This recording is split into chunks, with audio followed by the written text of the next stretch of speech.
ताई मुंदडा यांनी विकासाचे कामं खूप मोठे केले आहेत। केज शहरामध्ये त्यांनी 99 कोटीचा निधी उपलब्ध करून दिलेला आहे आणि विशेष करून दलित वस्तीसाठी त्यांनी 3.5 कोटीचा निधी उपलब्ध करून दिलेला आहे कामासाठी आणि ते कामावर मतं मागत आहेत आणि त्यांच्या कामावर मतं मागत आहेत। येणाऱ्या काळामध्ये नक्कीच केज शहराचा चेहरामोहरा बदलण्यासाठी आणखी भरीव निधी हा नमिताताई मुंदडा यांच्या पाठपुराव्याने आपल्या केज शहरासाठी भेटणार आहे।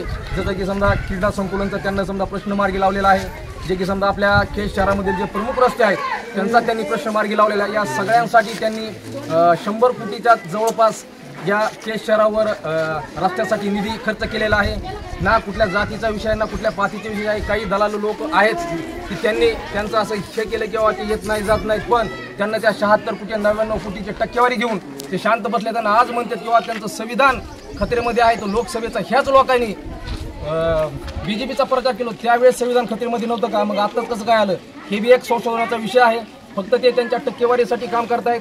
तर नमिताताई मुंदडा या सर्वसामान्याच्या नेत्या आहेत आणि दलित समाजाला यापुढे ते नक्कीच सोबत घेऊन चलतील आणि काकाजीवर आमचा पूर्ण विश्वास आहे आणि त्या विश्वासावर आम्ही आज कमळ या चिन्हाचा प्रचार करीत आहोत। येणाऱ्या काळामध्ये नक्कीच नमिताताई मुंदडा त्यांना प्रचंड बहुमताने आम्ही विधानसभेत पाठवणार आहोत। या माध्यमातून मतदारांना आपण काय आवाहन करणार? आव्हान हेच करणार आहे किंवा तुम्ही कुणाच्या भूलतापाला बळी पडू नका, तुम्ही विकास बघा। त्यांनी विकास या केज शहरासाठी त्यांनी 99 कोटीचा विकास दिलेला आहे। जर त्यांना ह्या केज शहराचा विकास करायचा नसेल त्यांना 1 रुपया नसता दिला, पण त्यांनी विकासाचं त्यांचं शस्त्र त्यांच्या हाती आहे आणि त्या विकासाच्या जोरावर ते मत मागत आहे। किंवा काही जण असतील किंवा समजा काही त्यांच्या भूलतापाला तुम्ही बळी पडू नका। मतदार राजा बांधून आणि आपल्या केज शहराचा जर नंदनवन बनवायचा असेल तर परत एकदा आपल्याला नमिताताई मुंदडा यांना प्रचंड बहुमताने विधानसभेत पाठवायला पाहिजे।